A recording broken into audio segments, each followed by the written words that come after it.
Morning students, I am Priti Sharma from Adarsh Niketan Senior Secondary School, Jhunjhunu, your assistant teacher. In our last class, we have started our chapter number 4, growing up as boys and girls. कि जो boys हैं और girls हैं, दोनों ही जो होते हैं उन जब वो बड़े होते हैं तो उनको अलग-अलग एक्टिविटीज में कैसे इन्वॉल्व किया जाता है, इसका कुछ एग्जांपल हमने हमारी लास्ट क्लास में पढ़ा था। जैसे कि जो बॉयज होते हैं, कुछ वर्क ऐसे होते हैं जो उसके लिए हम क्या कहते हैं, सिर्फ इनके लड़कों को ही करना चाहिए, लड़के ही करते हैं, या फिर कुछ काम ऐसे हैं जो सिर्फ लड़कियां ही करती हैं। तो इस तरीके की एक्टिविटीज जो है जिनके बारे में हम इस चैप्टर में पढ़ने वाले हैं। So take out page number 45. Growing up in Samoa in the 1920s. कि 1920s में समोआ के अंदर समोआ क्या था, एक आइलैंड जो कि आइलैंड का पैसिफिक ओशन में एक आइलैंड का पार्ट है जहां पर कुछ लोग वहां रहते हैं और वहां पर जो बॉयज और गर्ल्स हैं उनके साथ कैसा बिहेवियर किया जाता है इसके बारे में हम पढ़ेंगे। The Samoan Island are part of large group of small island. यानी कि Samoan Island क्या है कि एक small large group of small island, एक छोटे से island का एक बड़ा part कहलाता है। In the southern part of the Pacific Ocean के southern part में, ठीक है? In the 1920s, according to research report on Samoan society, children did not go to school. यानी कि 1920s के अंदर एक रिसर्च रिपोर्ट के अकॉर्डिंग क्या माना जाता था कि जो समोअन सोसाइटी जहां पर लोग रहते हैं वहां पर बच्चे स्कूल नहीं जाते। They learned many things. उसके अलावा बहुत सारी चीजें सीखते हैं, जैसे कि how to take care of children, कैसे बच्चों का ध्यान रखा जाए, और do household work, या फिर घर का काम कैसे किया जाए, और work from older children and from adults, या फिर अपने जो बड़े हैं उनसे काम कैसे सीखा जाए, घर का, बच्चों को रखने का, बच्चों को, छोटे बच्चे हैं तो उनका ध्यान कैसे रखना, ये सारी चीजें उनको सिखाई जाती। Fishing was a very important activity on the island. वहां का मेन एक्टिविटी क्या था? फिशिंग था, फिशिंग करना। Young people therefore learn to undertake long fish expedition. यानी कि जो यंग पीपल थे वो क्या करते थे कि कैसे फिशिंग करनी है वो सिखाई जाए। But they learn this things at different point in their childhood. लेकिन उसमें से बहुत से लोग ऐसे थे जो बचपन से ही ये सारी चीजों को सीख रहे थे। As soon as babies could walk, their mothers or other adults no longer look after them. यानी कि जैसे ही बच्चा चलना शुरू कर देता उसके बाद में उनके पेरेंट्स उनके ऊपर ध्यान नहीं देते। Older children often as young as 5 years old took over their responsibility. जो बच्चा घर में 5 साल या 5 साल से बड़ा होता था वो उन बच्चों की रिस्पॉन्सिबिलिटी लेता जो चलना शुरू कर रहे थे। उनकी रिस्पॉन्सिबिलिटी उन बच्चों की होती। Both boys and girls look after their younger siblings. यानी कि चाहे वो लड़का हो चाहे लड़की, दोनों क्या करते अपने छोटे भाई बहनों का ध्यान रखते थे। But by the time a boy was about 9 years old, यानी कि जैसे ही लड़के 9 साल के हो जाते, he joined the older boys in learning outdoor jobs. और जैसे ही 9 साल के हो जाते वो बाकी लड़कों के साथ जाते कुछ सीखने के लिए, जॉब करने के लिए, जैसे कि फिशिंग है, प्लांटिंग कोकोनट के पेड़ पर, मतलब कि पेड़ पौधे लगाना। तो इन ऐसे कामों में वो इन्वॉल्व हो जाते थे after 9 years. Girls had to continue looking after small children. लड़कियां क्या करती थी? कंटिन्यू ही वो छोटे भाई बहनों का ध्यान रखती and do errands for adults till they were teenager. और उसके साथ साथ अपने भाई बहनों का ध्यान रखने के साथ घर के कामों में भी मदद करती। But once they became teenager, they had much more freedom. और जैसे ही वो 13-14 years के हो जाते, after the age of 14 or so, girls also went on fishing trip. और 14 years के बाद में girls भी क्या करती थी? फिशिंग के लिए चली जाती। वर्क इन द प्लांटेशन में काम करती। Learn how to weave basket. उसके साथ साथ जो बास्केट बनाई जाती है, टोकरियां बनाई जाती है ना बांस की लकड़ियों की, तो उनको कैसे वीविंग की जाती है वो सीखती थी। Cooking was done in special cooking house. Cooking का काम करती थी। Where boys were supposed to do most of the work while girls helped with the preparation. जहां पर कुकिंग हाउस में खाना बनाने का काम करती थी, जहाँ पर ज्यादातर लड़कियां जो बॉयज जो थे वो काम करते थे और मतलब कि हेल्प करने का काम करते थे। सब्जियां काटना है, लेकर आना है, वॉश करना है और बाकी प्रिपेयर करने का काम जो था वो गर्ल्स किया। तो ये तो एक्टिविटी हमने देखी एक आइलैंड की, जहां पर बॉयज और गर्ल्स दोनों अलग अलग एक्टिविटीज को परफॉर्म करते हैं। नेक्स्ट आता है आपका growing up male in Madhya Pradesh in the 1960s। 1960s के अंदर मध्य प्रदेश के अंदर कैसे बॉयज और गर्ल्स जो है वो ग्रो होते हैं।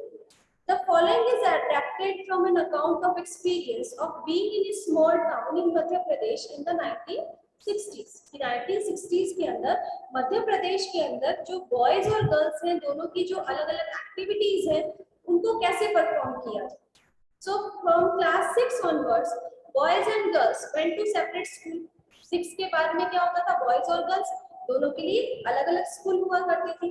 The girls school was designed very differently from the boys school। Girls की स्कूल बॉयज की स्कूल से बहुत अलग होती थी। They had a central courtyard where they played a total seclusion and safety from the outside। यानी कि जो गर्ल्स होती थी उनके लिए एक सेपरेट एक सेंट्रल कोर्टयार्ड होता था, यानी कि एक प्लेग्राउंड होता था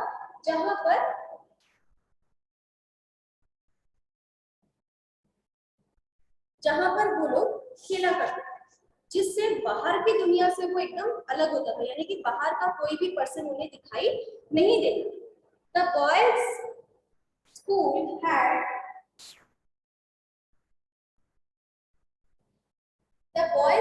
had no such courtyard। Boys के स्कूल में ऐसा कोई मैदान नहीं था। And our playground was just a big space attached to the school। School से ही एक प्लेग्राउंड अटैच होता था और वहीं पर ही लड़के खेला करते थे। Every evening, once school was over, the boy watched hundreds of school girls crowded the narrow street। यानी कि जैसे ही शाम होती, स्कूल ओवर होता, लड़के क्या करते थे, खड़े हो जाते थे एक जगह पर अपने स्कूल के पास में, और लड़कियों की भीड़ जो होती थी वो दिखाई देती थी कहाँ, सड़कों पर। As these girls walked on the street, they looked so purposeful।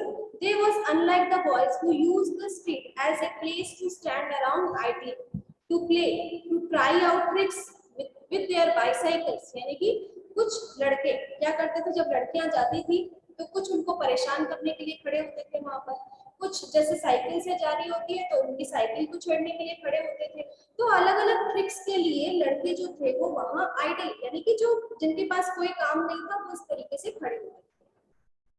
For the girls, the street was simply a place to get straight home। और लड़कियों के लिए वही एक सड़क थी जहां से वो घर जा सकती थी।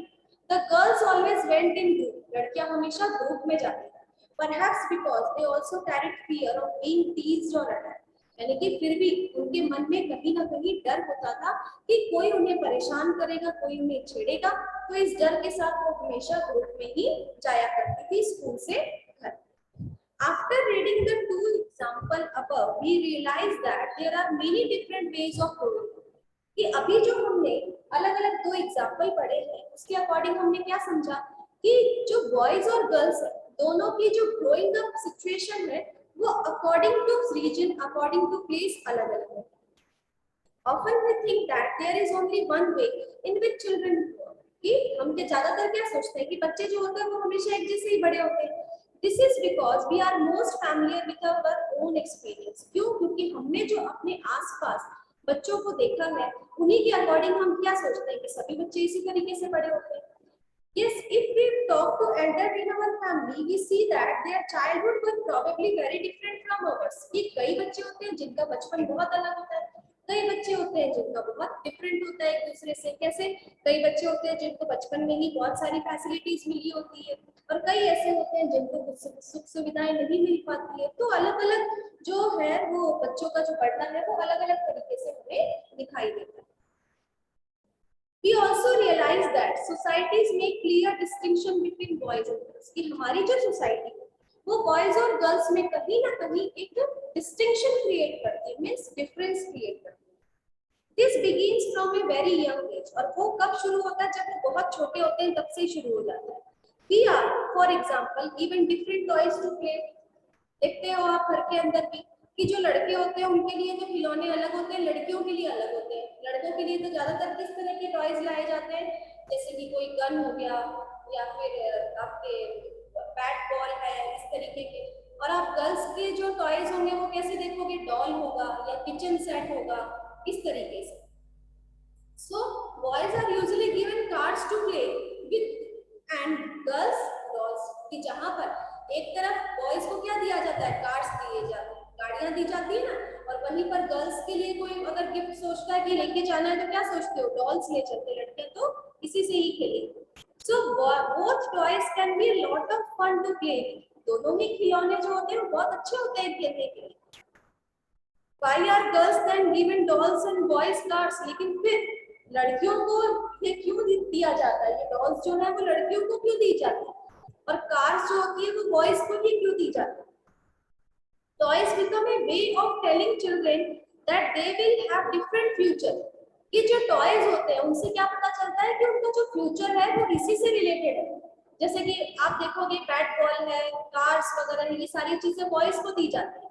गर्ल्स को आप बचपन से ये देते हो, डॉल से खेलो आप, या फिर किचन सेट से खेलो, ये सारी चीजें दी जाती है।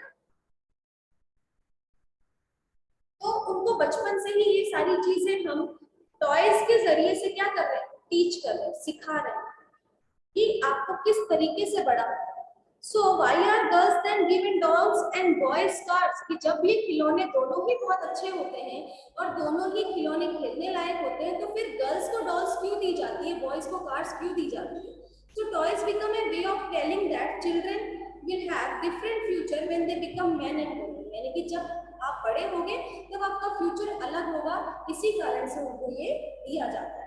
If you think about it, this difference is created to the smallest and most everyday things. How girls must dress, यानी कि बहुत सारी चीजें जो हम बचपन से ही अपने बच्चों को सिखाते आ रहे हैं, बच्चे सीखते हैं कि लड़कियां जो है उन्हें कैसे कपड़े पहनने चाहिए, what games boys should play, लड़कों को क्या कैसा गेम खेलना चाहिए, how girls need to talk softly, कि लड़कियों को हमेशा कैसे कैसे बोलना चाहिए, सॉफ्टली बोलना चाहिए, धीरे बोलना चाहिए, और चिल्ला के नहीं, एकदम सॉफ्टली बात करनी चाहिए। और boys need to be tough, boys की आवाज कैसी होनी चाहिए, तेज होनी चाहिए, बुलंद होनी चाहिए, ये सारी चीजें बताते हैं ना। All these are ways of telling children that they have specific roles to play with when they grow up to be men and women. ये सारी चीजें क्या बताती है, उन बच्चों को बचपन से ही ये सिखाती है कि आपको बड़े होकर आपका बिहेवियर कैसा होना चाहिए। Later in life, this affect the subject we can study on the career we can choose. और फिर उसके बाद में इन सब चीजों का इफेक्ट हमारी लाइफ के ऊपर भी पड़ता है, और हम आगे हमारी जो करियर है, हम जो भी चीजें करना चाहेंगे, जो भी बनेंगे, वो सारी चीजें हमारी लाइफ के ऊपर भी इफेक्ट करेंगी। In most societies, including our own, the roles men and women play or the work they do are not valued equally. यानी कि हमारी सोसाइटी में आप देखते होंगे कि जो मेन काम करते हैं तो उनका वो तो क्या मतलब कि बोला जाता है कि हाँ बहुत काम किया है, और जो आपकी मम्मी है अगर वो काम करती है तो उनको क्या बोलते हैं कि क्या काम था पूरे दिन, जबकि वो पूरा कितना काम करते हैं। आपका घर का भी है, कई ऐसी होती है जो बाहर जॉब करती है तो जॉब करने के लिए भी जाती है, घर का भी काम करती है, तो लेकिन फिर भी दोनों को इक्वली ट्रीट नहीं किया जाता।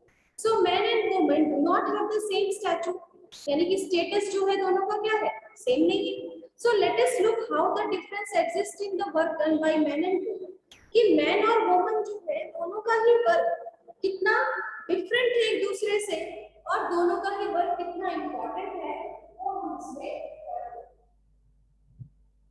तो देखो यहाँ एक छोटी सी स्टोरी दी गई है पेज नंबर 47 पर, my mother does not work. इसके अंदर देखो कि माँ, we are going on a school excursion and Rosie ma'am needs volunteer, can't you take a holiday from office and volunteer. यानी कि एक बच्ची है जो अपनी माँ से कह रही है कि हमारा स्कूल छुट्टियों के लिए कहीं बाहर जाना है, तो हमारी जो रोजी मैम है उन्हें एक साथ की जरूरत है जो उनके साथ बच्चों के साथ चल सके, और उसके लिए आपको क्या करना होगा कि ऑफिस से छुट्टी लेनी पड़े। तो इससे हम क्या समझ रहे हैं कि इस बच्ची की जो माँ है वो क्या कर रही है, जॉब करती है, किसी ऑफिस के अंदर काम करती है, एक वर्किंग वुमन है। So Harmeet's mother always comes for excursion because she doesn't work. कि वो बच्ची क्या कर रही है, हरमीत की मदर तो हमेशा आती है उसके साथ. क्यों? क्योंकि वो कोई काम नहीं करती. तो उसकी मदर क्या कहती है, Sonali, how can you say that you know that Jaspreet auntie is up at 5 AM? ये सोनाली को बोलती है. वो सोनाली थी जो अपनी माँ से पूछ रही थी. तो सोनाली को बोलती है उसकी माँ कि सोनाली, तुम कैसे कह सकती हो ये कि वो कोई काम नहीं करती. आपको पता है हरमीत की मदर, जिसका नाम क्या था, जसप्रीत, जसप्रीत आंटी सुबह 5 बजे उठती है and doing all the house work, पूरे घर का काम करती है. Yes but that's not work, it is just house work. वो बच्ची क्या कहती है, सोनाली क्या कहती है कि नहीं, ये तो कोई काम थोड़ी है, ये तो घर का काम है, इसे हम काम नहीं कह सकते. तब उसकी मदर क्या कहती है कि oh that's what you think you do you, कि अच्छा इसीलिए तुम ये सोचती हो. Let's go over to their house and ask Jaspreet what she think, कि चलो हम उसके घर चलते हैं और जसप्रीत आंटी से ही पूछेंगे कि वो क्या सोचती है इसके बारे में. एट द सिंह हाउस दोनों पहुंच गए. कौन? सोनाली और उसकी मदर. दोनों कहाँ पहुंच गए? जसप्रीत के घर. जसप्रीत कौन थी? हरमीत की मदर थी. उसके घर पहुंच गए दोनों. घर पहुंचकर उन्होंने क्या बातें की? Harsharan, Sonali thinks that your wife is not a working person. कि हर्षरन को कहा कि आपकी जो मतलब कि मदर है, सोनाली थिंक्स, सोनाली को ऐसा लगता है कि आपकी जो वाइफ है वो बिल्कुल भी कोई काम नहीं करती. But isn't that correct aunty, my mother is a housewife, she does not work. कि क्या ये सही नहीं है? उनका जो बेटा है वो क्या कहता है कि हाँ आंटी, सही नहीं है क्या ये, क्योंकि मेरी माँ तो कहीं नहीं जाती है, घर पे ही रहती है, घर का ही काम करती है, वो कहीं काम नहीं करती, घर का काम करती है. Then Jaspreet, why don't you just relax and let them manage everything for a change? फिर सोनाली की मदर क्या बोलती है जसप्रीत को कि ऐसा करो कि तुम रिलैक्स करो. इनको जब लगता है कि तुम कोई काम ही नहीं करती हो, ये तो घर का ही काम है, तो कम से कम एक दिन के लिए इन्हें पता तो चलना चाहिए, तुम्हारे लिए भी चेंज हो जाएगा. सो जसप्रीत क्या बोलती है, okay great idea, I will go on strike tomorrow, कि मैं कल स्ट्राइक पर चली जाती हूँ. तब इन लोगों को पता चलेगा कि मैं काम करती हूँ या नहीं करती हूँ.